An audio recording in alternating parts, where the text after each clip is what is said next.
Dans la tapisserie des interactions humaines, nous rencontrons souvent cet ami dont la confiance semble inattaquable, s'inscrivant parfaitement dans le moule de ce que la société contemporaine considère comme l'incarnation de la confiance en soi.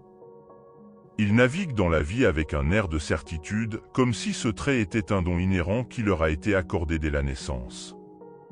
Cependant, à mesure que nous plongeons dans les domaines profonds de la philosophie stoïcienne, une compréhension nuancée de la confiance se dévoile devant nous. Selon les stoïciens, qu'est-ce qui constitue la véritable confiance? Rejoignez-moi dans l'exploration d'aujourd'hui alors que nous naviguons dans les profondeurs de ce concept complexe. La confiance, un terme utilisé avec désinvolture dans les conversations, possède des racines qui s'enfouissent profondément dans les recoins de notre psychisme. Il ne s'agit pas d'un simple vernis porté pour être exposé en public, mais d'un aspect intrinsèque de notre être. S'il existe un groupe qui a compris l'essence de la confiance dans sa forme la plus pure, c'est bien les stoïciens. L'approche stoïcienne de la confiance était intimement liée à leur vision cosmique du monde. Ils étaient convaincus que tout dans l'univers est imbriqué dans un ordre prédéterminé, un concept qu'ils appelaient le destin. Contrairement à ce que l'on pourrait attendre, cette entente n'a pas conduit à la résignation, au contraire, cela a alimenté leur confiance. Si tout est prédéterminé, raisonnaient les stoïciens, alors notre rôle n'est pas de résister mais de comprendre et de collaborer harmonieusement avec cet ordre naturel. La confiance stoïcienne, telle qu'ils la concevaient, n'impliquait pas de faire preuve de charisme ou de faire preuve de domination. C'était une assurance tranquille enracinée dans la profonde compréhension de soi-même et de l'ordre inhérent du cosmos. Prenons l'exemple d'Épictète, né esclave mais en passe de devenir l'un des philosophes stoïciens les plus célèbres. Face aux adversités de la vie, il s'accrochait à une croyance inébranlable en sa propre capacité de raisonnement. Épictète refusait de laisser les circonstances extérieures dicter son état intérieur. Au lieu de cela, il tirait sa confiance de l'intérieur, reconnaissant que nos réactions, et non nos situations, nous définissent.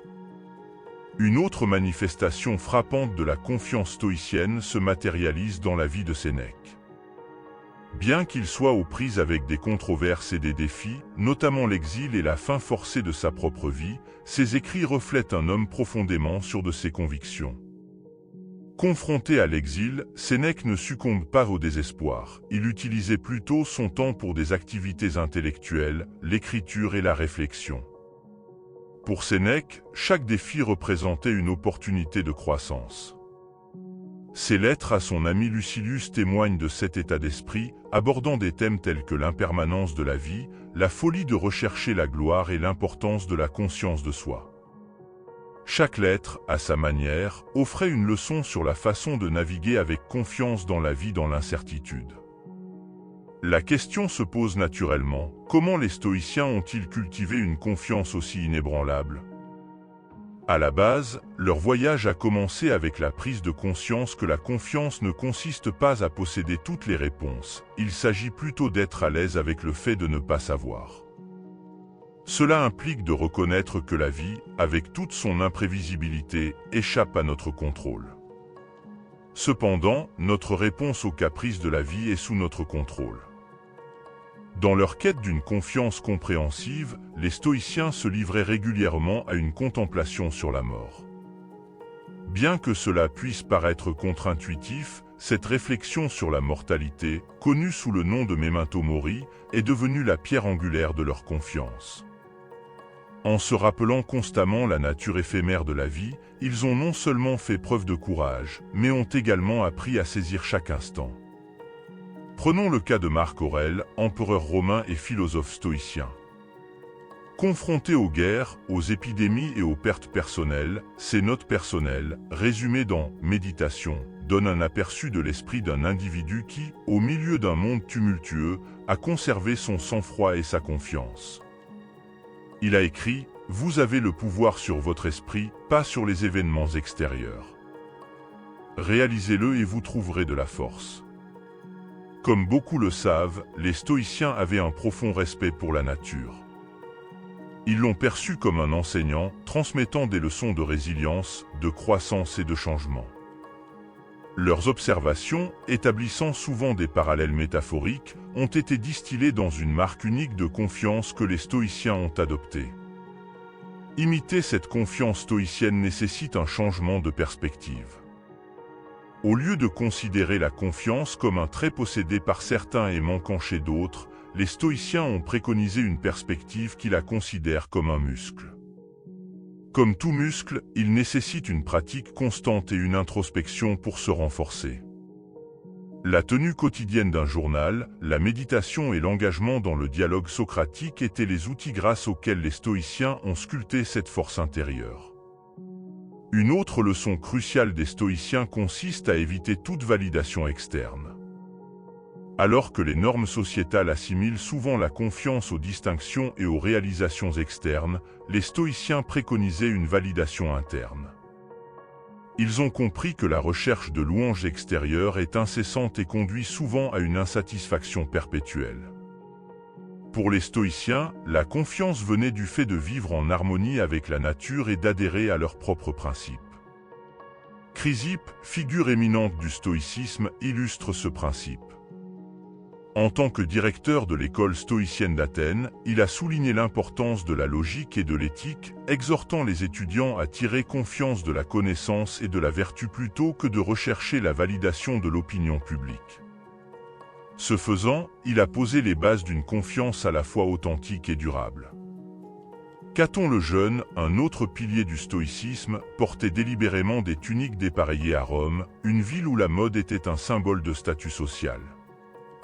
Interrogé sur sa tenue vestimentaire non conventionnelle, il a fait remarquer qu'il cherchait à remettre en question les normes sociétales et à tester sa propre capacité de jugement durable. Grâce à des actions délibérées comme celle-ci, Caton a cherché à renforcer sa confiance en adhérant à ses convictions indépendamment des opinions extérieures. Il devient évident que la confiance stoïque implique une certaine vulnérabilité. Cela implique de reconnaître et d'accepter ses vulnérabilités et ses imperfections comme un témoignage d'une véritable confiance. Cela signifie la reconnaissance que, même si la perfection peut nous échapper, l'authenticité dans nos activités est réalisable. Un autre aspect critique de la confiance des stoïciens réside dans leur attitude face à l'échec. Contrairement à l'échec considéré comme le reflet de la valeur de chacun, les stoïciens le percevaient comme une opportunité de croissance. Les revers et les défis étaient considérés comme faisant partie intégrante de l'expérience humaine et offraient de précieuses leçons. Zénon de Citium, le fondateur du stoïcisme, en fournit un exemple poignant. Lorsqu'il a fait face à un naufrage qui a entraîné la perte de tous ses biens, il n'a pas succombé au désespoir. Au lieu de cela, il considérait cela comme un nouveau départ, en déclarant « La fortune m'a pris mes biens, mais elle m'a donné Zénon ». Cet incident le propulse vers la découverte de la philosophie, donnant naissance au stoïcisme. La confiance stoïcienne englobe également la vertu de l'endurance. Les stoïciens établissaient fréquemment des parallèles entre l'endurance physique et mentale. Tout comme les athlètes entraînent leur corps à résister aux défis physiques, les stoïciens entraînaient leur esprit à supporter des défis émotionnels et psychologiques. Ils se livraient à des exercices mentaux connus sous le nom de premeditatio malorum, la préméditation des maux. Cela impliquait de réfléchir aux événements négatifs potentiels, non pas pour cultiver le pessimisme, mais pour préparer l'esprit à résister aux chocs de la vie. Les stoïciens croyaient qu'en anticipant les revers potentiels, ils pouvaient faire face à n'importe quelle adversité avec calme et confiance. En approfondissant les écrits stoïciens, un thème récurrent est l'impermanence de la vie. L'idée que tout est en mouvement est soulignée comme une source de confiance. Pourquoi? Parce que quand on internalise le transitoire, dans la nature de toute chose, y compris de sa propre vie, il devient possible de se concentrer sur le moment présent, sur des actions alignées sur la vertu et de répondre aux défis de la vie avec sérénité. Sur le plan communautaire, les stoïciens tiraient confiance de leur interdépendance. Ils ont adopté le concept de cosmopolitisme, l'idée selon laquelle tous les humains sont des citoyens du monde. Cette interdépendance signifiait qu'ils n'étaient pas seuls dans leurs recherches. Les stoïciens ont puisé leur force dans la sagesse collective de l'humanité, en s'appuyant sur les expériences de ceux qui les ont précédés et de ceux qui ont marché à leur côté. Dans ce voyage partagé, ils ont trouvé une confiance collective et partagée, reconnaissant que même si le voyage était individuel, le chemin était bien parcouru. Alors, prenons un moment pour introspecter. Dans quelle mesure êtes-vous confiant ? Imaginez, si vous le voulez, que vous soyez assis à l'agora avec des philosophes stoïciens. Ils étaient connus pour poser des questions de réflexion. Voici 3 questions que les stoïciens auraient pu se poser pour évaluer leur confiance. 1. Est-ce que je tire ma valeur de moi-même de l'intérieur ou suis-je tributaire de validations externes ? 2. Puis-je affronter l'incertitude avec sérénité, en reconnaissant que je ne peux pas tout contrôler mais que je peux contrôler ma réponse ? 3. Est-ce que je perçois les défis comme des obstacles ou comme des opportunités de croissance personnelle ?